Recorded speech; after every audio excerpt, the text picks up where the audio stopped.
7 দিন ধরে একের পর এক বিস্ফোরক দাবি, কিন্তু কোনো দিক থেকেই কোনো পক্ষ থেকেই কোনো জবাব নেই। তাহলে নীরবতা কি সম্মতি নাকি কৌশল? আরো লাস্টাই 24 জুলাই আগস্টে এই ভয়ঙ্কর নির্দেশটা কে দিয়েছিল? কার নির্দেশে ঢাকার রাজপথে নেমেছিল স্নাইপাররা? এমন কিছু অভিযোগ নিয়েই আজকের কথা, যা সত্য হলে রাষ্ট্র কেঁপে উঠতে বাধ্য, আর মিথ্যা হলে এটাই হবে সবচেয়ে ভয়ঙ্কর বিভ্রান্তি। এজন্যই আমরা বারবার প্রশ্ন রাখছি, জানতে চাইছি সত্যটা আসলে কি। আগেও বলেছি, এই প্রতিবেদনের তথ্যগুলো স্বতন্ত্রভাবে যাচাই করা হয়নি, তবে অভিযোগগুলো এতটাই গুরুতর যে উপেক্ষা করারও সুযোগ নেই। নর্থ ইস্ট নিউজের দাবি অনুযায়ী 2024 সালের জুলাই আগস্টকে ঘিরে একটি পরিকল্পিত সহিংসতার নকশা তৈরি করা হয়েছিল। অভিযোগ রয়েছে, এই পরিকল্পনার অংশ হিসেবে 2 সাবেক সেনা কর্মকর্তা মাঠে নেমেছিলেন। এদের নাম বলছে নর্থ ইস্ট নিউজ। একজন হলেন ব্রিগেডিয়ার অবসরপ্রাপ্ত জগলুল আহমেদ এবং অন্যজন মেজর অবসরপ্রাপ্ত ফেরদৌস। এবং বলা হচ্ছে, এই ফেরদৌস সমন্বয় করেছিলেন বরখাস্ত লেফটেন্যান্ট কর্নেল হাসিনুর রহমানের সঙ্গে। প্রশ্ন হচ্ছে, এই সমন্বয়টা কি ছিল, কিংবা এই সমন্বয়ের উদ্দেশ্য আসলে কি ছিল?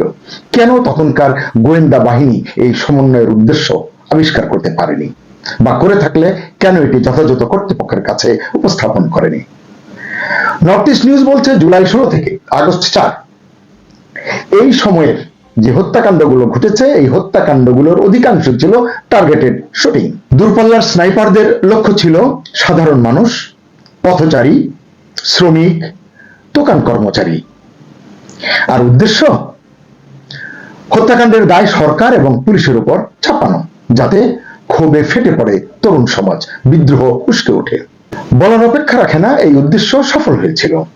অরাষ্ট্রীয় শক্তিগুলো, মানে নন স্টেট অ্যাক্টরগুলোর দ্বারা সৃষ্ট সশস্ত্র অস্থিরতা আন্তর্জাতিক মনোযোগ এবং সমর্থন লাভ করেছিল, এবং সামরিক বাহিনীর একটা অংশ এই অরাষ্ট্রীয় শক্তিগুলোকে সুরক্ষা দিয়েছিল বলে অভিযোগ। নর্থ ইস্ট নিউজ বলছে, শেখ হাসিনা সরকারের পতনের আগের দিনগুলোতে একটি গুরুত্বপূর্ণ রাজনৈতিক দলের বিদেশে অবস্থানরত এক শীর্ষ নেতা অন্তত 2 অবসরপ্রাপ্ত সেনা কর্মকর্তাকে আরো লাশ ফেলার নির্দেশ দিচ্ছিলেন। প্রশ্ন হচ্ছে, একজন রাজনৈতিক ব্যক্তির নির্দেশ কেন সামরিক বাহিনীর সদস্য শুনবেন? এই প্রশ্নটি করে রাখলাম। আরো ভয়ঙ্কর বিষয় হলো, ডিজিএফআই এবং এনএসআই এর তৎকালীন প্রধানরা দেশে সহিংসতার মাত্রা বিস্তৃত এবং গভীর করার যে পরিকল্পনা ওই সময় নেওয়া হয়েছিল, সেই পরিকল্পনা সম্পর্কে তৎকালীন স্বরাষ্ট্রমন্ত্রী আসাদুজ্জামান খান কামালকে অবহিত করেছিলেন। এই প্রতিবেদনে সুনির্দিষ্টভাবে বলা হয়েছে, 2024 সালের 18 জুলাই তৎকালীন ডিজিএফআই প্রধান মেজর জেনারেল অবসরপ্রাপ্ত হামিদুল হক এবং এনএসআই এর DG major general Mohammad Hossain Al Morshed ব্যাপক হত্যাকাণ্ড চালানোর ষড়যন্ত্র সম্পর্কে আসাদুজ্জামান খান কামাল এবং সরকারের আইন শৃঙ্খলা সমন্বয় কমিটিকে অবহিত করেছিলেন। এবং প্রসঙ্গত বলে রাখি, এই কামালই ছিলেন সেই সমন্বয় কমিটির প্রধান। এবং এই হত্যাকাণ্ড সংঘটিত করার জন্য যাদেরকে নির্দেশ দেওয়া হয়েছিল, যাদের নাম এসছে, সেই 2 সাবেক সেনা কর্মকর্তা ব্রিগেডিয়ার অবসরপ্রাপ্ত জগলুল আহমেদ এবং মেজর অবসরপ্রাপ্ত ফেরদৌসের নাম, এই দুটো নামও আসাদুজ্জামান খান কামালকে জানানো হয়েছিল। ডিজিএফআই এবং এনএসআই এর তৎকালীন প্রধানরা আরো জানিয়েছিলেন, বিপদগামী সামরিক কর্মকর্তা, বরখাস্তকৃত সেনা সদস্য, বিদেশি ভাড়াটে সৈন্য এবং ভাড়াটে খুনিরা আরো লাশ ফেলার পরিকল্পনা বাস্তবায়নের জন্য তাদের কর্মকাণ্ডে সমন্বয় করেছিল। এবং এই অস্থিরতার পরিকল্পনায় ওই সময় মার্কিন দূতাবাসের কূটনীতিকদের সরাসরি সম্পৃক্ততার কথাও এই প্রতিবেদনে বলা হয়েছে। শুধু তাই নয়, তারা বলছে, বিশেষ করে জাতিসংঘের আবাসিক প্রতিনিধি গোয়েন লুইসের জড়িত থাকার কথাও আসাদুজ্জামান খান কামালকে জানানো হয়েছিল। প্রশ্ন হচ্ছে যে, প্রতিটি জায়গা থেকে, একাধিক জায়গা থেকে তাকে জানানো হয়েছে এবং সুনির্দিষ্ট করে বলা হয়েছে, তাহলে স্বরাষ্ট্রমন্ত্রী তৎকালীন আসাদুজ্জামান খান কামালকে যদি সব জানানো হয়, তিনি তাহলে কি ব্যবস্থা নিয়েছিলেন? তিনি যে সমন্বয় কমিটির প্রধান, তার পদক্ষেপই বা কি নেওয়া হয়েছিল? এই প্রতিবেদনে আরো বলা হয়েছে, 7 স্টার নামের একটি আন্ডারগ্রাউন্ড গ্রুপের সম্পৃক্ততাও নাকি ছিল এই যে মানুষ হত্যার যে পরিকল্পনা, তার মধ্যে। এছাড়াও কিছু নাম উঠে এসেছে প্রতিবেদনে। এরা হলেন মেজর অবসরপ্রাপ্ত মোমেন, ব্রিগেডিয়ার অবসরপ্রাপ্ত জগলুল আহমেদ, আগেই বলেছি, ব্রিগেডিয়ার অবসরপ্রাপ্ত ফজল, মেজর অবসরপ্রাপ্ত ফেরদৌস, লেফটেন্যান্ট কর্নেল অবসরপ্রাপ্ত জুলফিকার, লেফটেন্যান্ট কর্নেল বরখাস্ত হাসিনুর রহমান, মেজর বরখাস্ত জিয়া এবং লেফটেন্যান্ট কর্নেল বরখাস্ত তারেক সাইদ।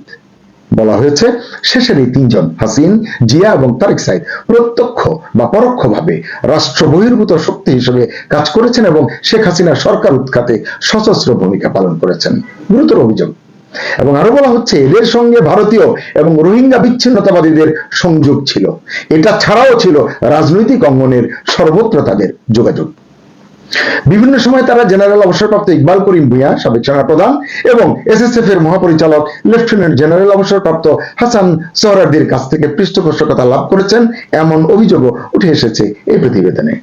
এখানেই শেষ নয়, প্রতিবেদন বলছে এটা সাইলেন্ট কু, নীরব অভ্যুত্থান এই প্রক্রিয়ার একটি অংশ ছিল, যেখানে সেনাবাহিনীর ভেতরের একটি অংশ নন স্টেট অ্যাক্টরদের সহযোগিতা করেছিল, এমন অভিযোগও করা হয়েছে। কিন্তু 5 আগস্টের পর ক্ষমতার ভারসাম্য নাকি বদলে যায়। সেটা কেমন? প্রতিবেদন বলছে সেটা হলো সেনাপ্রধান জেনারেল ওয়াকারুজ্জামান তার পদ ধরে রাখলেও ক্ষমতা কথিতভাবে একদল বিশ্বাসঘাতক কর্মকর্তার হাতে চলে যায়। এই প্রতিবেদনে বলা হয় এ সময় সিদ্ধান্ত গ্রহণে নৌবাহিনী প্রধান অ্যাডমিরাল মোহাম্মদ নাজমুল হাসান গুরুত্বপূর্ণ এবং প্রভাবশালী ভূমিকা পালন করেন।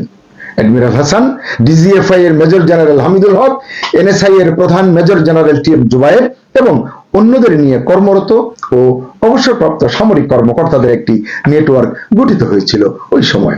এদের অনেকেই প্রধানমন্ত্রীর নিরাপত্তা উপদেষ্টা মেজর জেনারেল অবসরপ্রাপ্ত তারেক সিদ্দিকীর প্রতি অসন্তুষ্ট ছিলেন। এটি আমরা আরো একটি কন্টেন্টে বলেছি। তিনি ব্যাপক অজনপ্রিয় একজন কর্মকর্তা ছিলেন। এই পরিকল্পনার অংশ হিসেবে ঢাকার রাওয়া ক্লাবে, অর্থাৎ রিটায়ার্ড আর্মি অফিসার্সদের যে ক্লাব, সেই ক্লাবে অবসরপ্রাপ্ত কর্মকর্তাদের নিয়মিত বৈঠক অনুষ্ঠিত হতো, এটি বলা হচ্ছে। এবং বলা হচ্ছে জামাতে ইসলামীর এক দণ্ডিত নেতার আত্মীয় এক সামরিক কর্মকর্তা এই নেটওয়ার্কের কিছু অংশ সমন্বয় করতেন। প্রতিবেদনে বলা হয়, জানা যায় মার্কিন special operation officer Terrence Orville Jackson, যিনি ওয়েস্টিন হোটেলে মারা গিয়েছিলেন রহস্যজনকভাবে, তিনি 2024 সালের মার্চ মাসে প্রথমবার ঢাকায় আসেন এবং তার দেওয়া তথ্যের ভিত্তিতেই অ্যাডমিরাল হাসান এবং সাবেক সেনাপ্রধান জেনারেল অবসরপ্রাপ্ত ইকবাল করিম ভূঁইয়ার মতো ঊর্ধ্বতন সামরিক কর্মকর্তারা নাকি এই কৌশলগুলো তৈরি করেন। প্রতিবেদনে বলা হয়েছে, অভিযোগ রয়েছে ব্রিগেডিয়ার রফিকের আর্টিলারি ডিভিশন গ্রুপ এবং বিজিবি মহাপরিচালক মেজর জেনারেল মোহাম্মদ আশরাফুজ্জামান সিদ্দিকী এই পরিকল্পনায় সরঞ্জাম সরবরাহ করেছিলেন।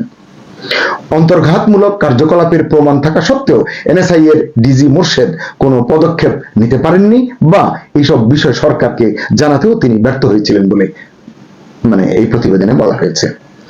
নর্থ ইস্টের প্রতিবেদনে 2024 সালের 5 আগস্টের নীরব অভ্যুত্থানের প্রধান রাজনৈতিক সুবিধাভোগী হিসেবে বিএনপির নাম উল্লেখ করা হয়েছে।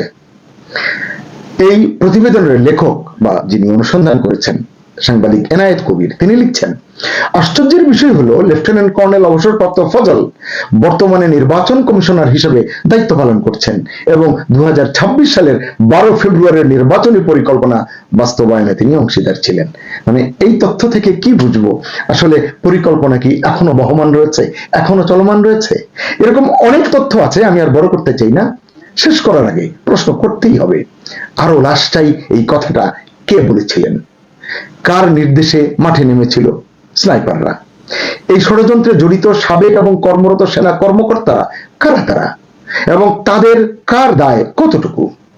প্রতিবেদনে যে নামগুলো উঠে এসেছে, আজকে যে নামগুলো বললাম, যেসব নেটওয়ার্কের কথা বলা হয়েছে, এর সবই কি সত্যি?